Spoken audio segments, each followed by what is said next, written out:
Sir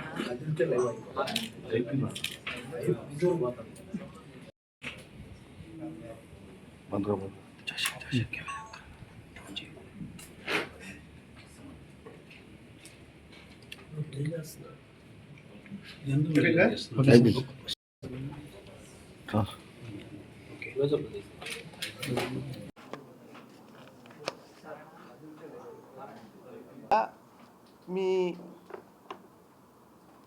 election అప్పుడు హామీలు ఇచ్చారు కదా,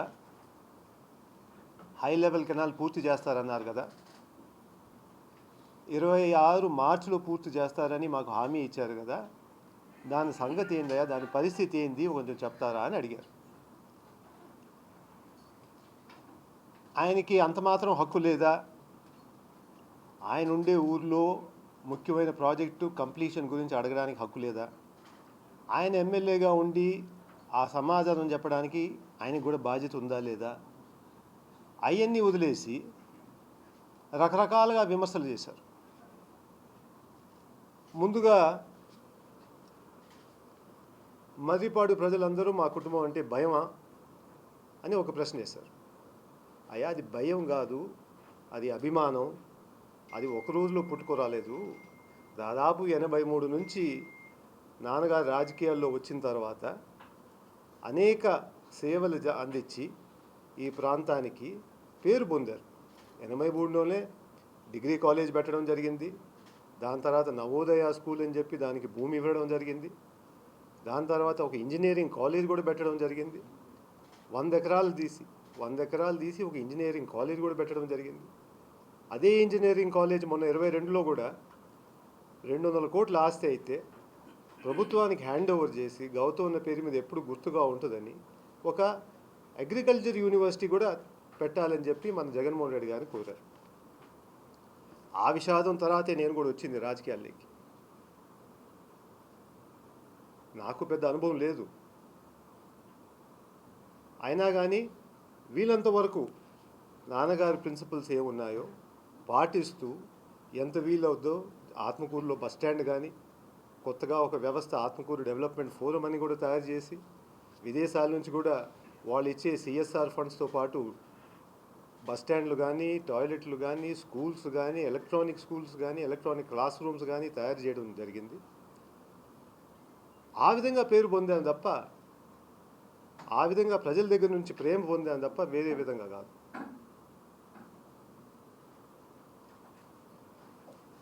మరి ఆయన చెప్పడం, ఏమయ్యా మీకు సిగ్గు లేదా అని అడిగిన. మర్రిపాడు వాళ్ళకి ఏమయ్యా వాళ్ళ సంఖ నాకడానికి మీకు సిగ్గు లేదా అని అడిగాను. అయ్యా ఆనం రామనారాయణ రెడ్డి గారు, మీరు గెలిచిన మొదటి రోజు సాయంత్రమే మర్రిపాడులో ఒక ఇసుక కొండను మాయం చేశారు.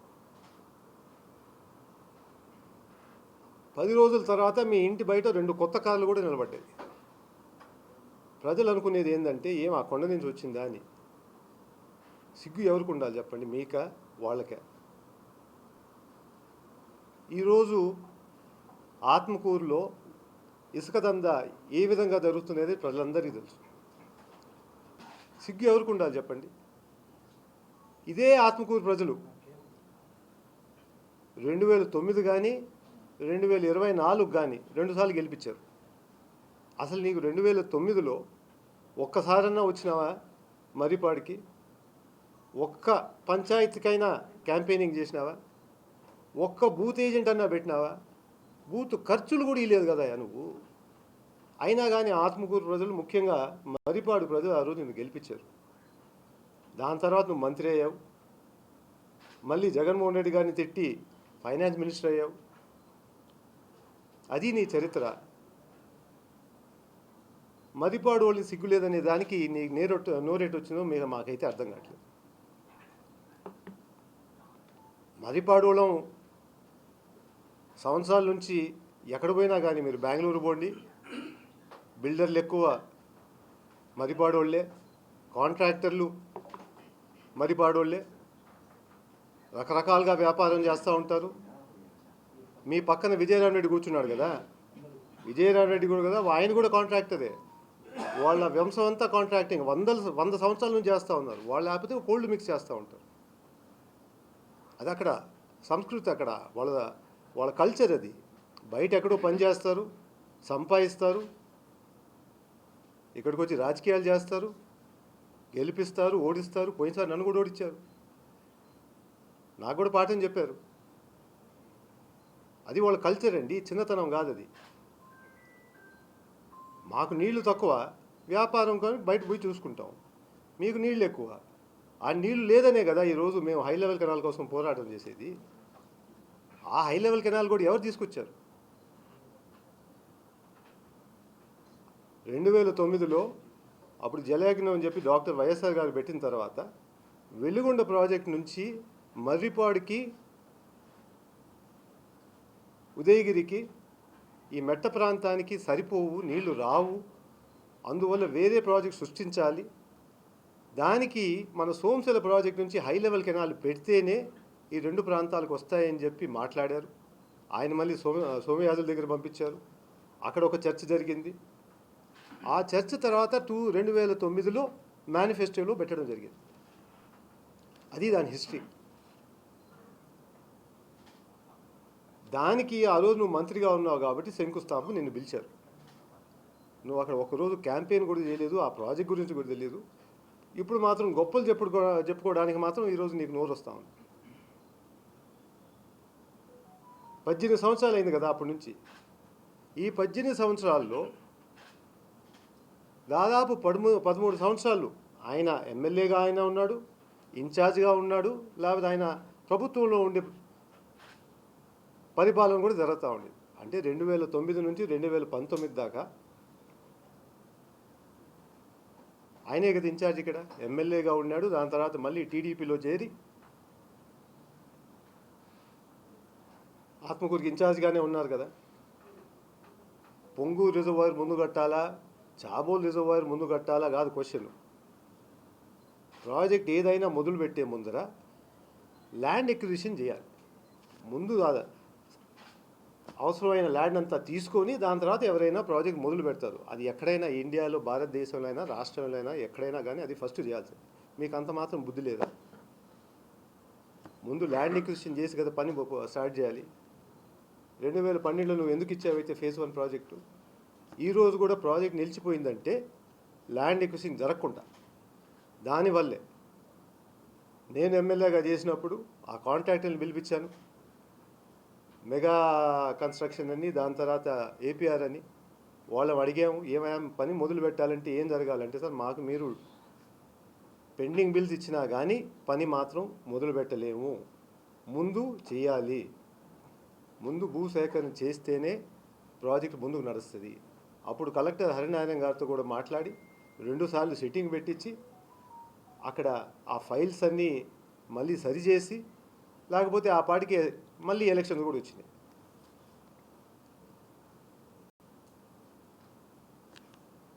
ఆయన అంటాడు, ఇక ఈ ప్రాంతానికి నీళ్ళు ఇచ్చేది నేనే, తెచ్చేది నేనే అంటాడు. అయా నీ చరిత్ర ఒకసారి చూస్తాం. నువ్వు రాపూర్గా ఎమ్మెల్యే ఉన్నప్పుడు ఎస్ఎస్ కెనాల్ అని మొదలుపెట్టినావు. ఈరోజు దాని పరిస్థితి ఏంది? మొన్న వెంకటగిరి ఎమ్మెల్యేగా ఉన్నావు, ఆల్తూరుపాడు రిజర్వాయర్ అని చెప్పి టెండర్ కూడా అయిపోయింది. ఆ టెండర్ అయిపోయిన తర్వాత నీ కమిషన్ సెట్ కాలేదు చెప్పి ప్రాజెక్ట్ నిలిపివేసావా లేదా? వెంకటగిరి దగ్గర పోదాం, నీ చరిత్ర కూడా బయటకు వస్తుంది. అక్కడ పోలీస్ స్టేషన్ మామూలు కూడా తీసుకున్నామని చెప్పి రోజులు మాట్లాడుతూ ఉన్నారు. మళ్ళీ స్పిల్వే, సోమశిల స్పిల్వే దగ్గరకు వస్తాం.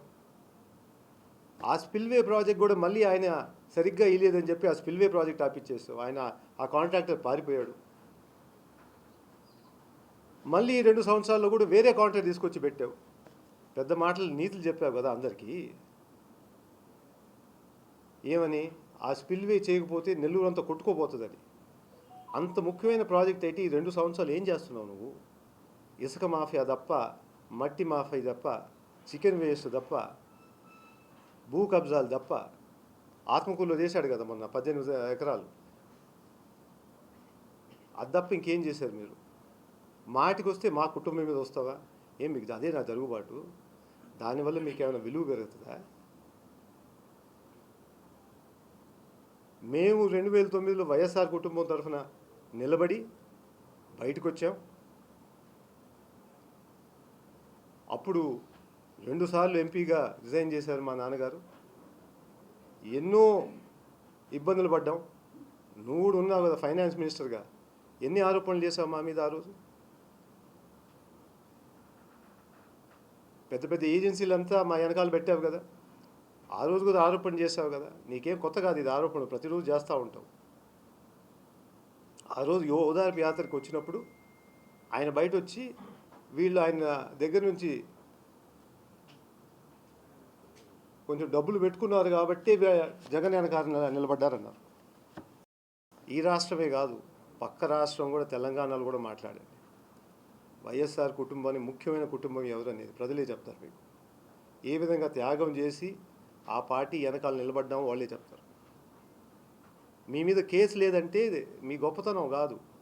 ప్రతి 2 సంవత్సరాలకి పార్టీ మారుతూ ఉంటావు కదా కాపాడుకునేదానికి, అది నీ గొప్పతనం.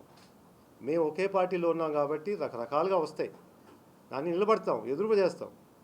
ఆ మరిపాడు రక్తమయా మాది.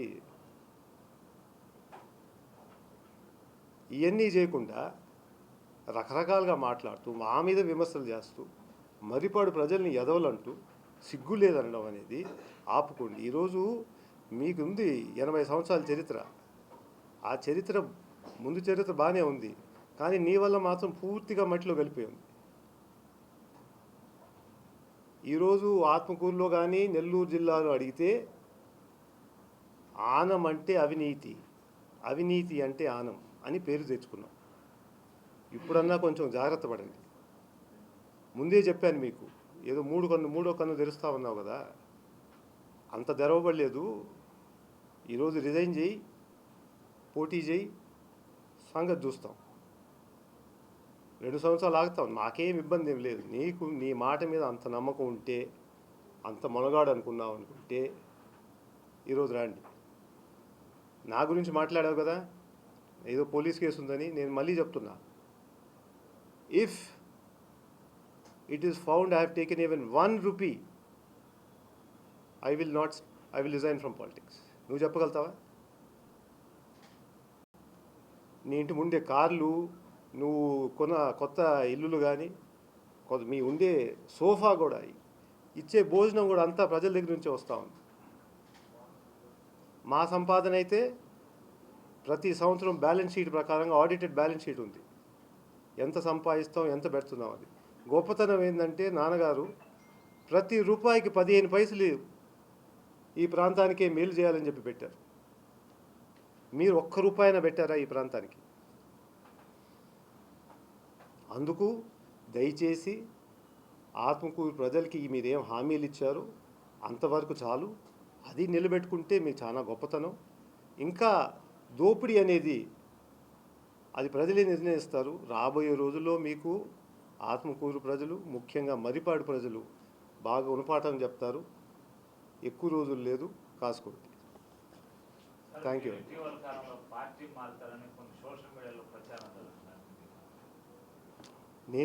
నేను చెప్పలేదు కదా, వాళ్ళనే అడగాలి కదా. ఇప్పుడు మీరు గమనిస్తే టీడీపీ స్ట్రాటజీ కానీ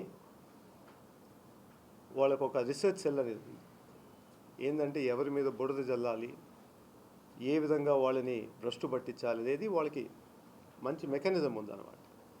ఎక్కడన్నా కేసు దొరికితే పెడతారు, దొరకకపోతే పార్టీ మారుతారంటారు. అది వాళ్ళ స్ట్రాటజీ. ఇప్పుడు కాదు, ఎప్పుడు చెప్పాను కదమ్మా ఇప్పుడే. అది టీడీపీ వాళ్ళు ఆ విధంగా పుట్టిస్తూ ఉంటారు. ఆత్మకూరు నియోజకవర్గంలో రాత్రి మౌలు ఇసుక దోపిడీ జరుగుతుంటే మీరు ఎందుకు ఒక ధర్నా కానీ ర్యాలీ కానీ ఆందోళన చేయడం? ఇప్పుడు మీరందరూ చూశారు, ఎవరన్నా బయటికి పోతే వాళ్ళకి మీద ఇమీడియట్గా కేసులు పెట్టడం జరుగుతుంది. మీరందరే ఎన్నోసార్లు ఆ యాక్సిడెంట్ జరిగినప్పుడు కూడా అక్రమ ఇసుక దందా అని చెప్పేసి ఎన్నోసారి హెడ్డింగ్లు పెట్టారు, కంప్లైంట్లు ఇవ్వడం జరిగింది, కలెక్టర్కి ఇవ్వడం జరిగింది. అయినా కానీ మొత్తం అధికారులతో పాటు ఈ ప్రభుత్వం ఏ విధంగా అవినీతి చేస్తుందో మీకే తెలుసు. ఇక్కడే ఆత్మకూరే కాదు, ఏ ఊరైనా తీసుకోండి, ఏ ఊరైనా తీసుకోండి. పక్కన మొన్న రాయచోట్లో కూడా చూపించారు, వందల బండ్లు అటు పోతా ఉన్నాయి. అంతవరకే చేయగలుగుతాం. ఆయన అన్నాడు కదా మా ఇంట్లో ఇంజనీర్లు అందరని, ఆ ఇంజనీరింగ్ ఏదో తర్వాత చూపిస్తాం మీకు. ప్రతి బండి ఎక్కడి నుంచి పోయింది, ఏ దేశం నుంచి పోయింది, ఎంత దువ్వినారు ఏందనేది అప్పుడు నా ఇంజనీరింగ్ చూపిస్తాను.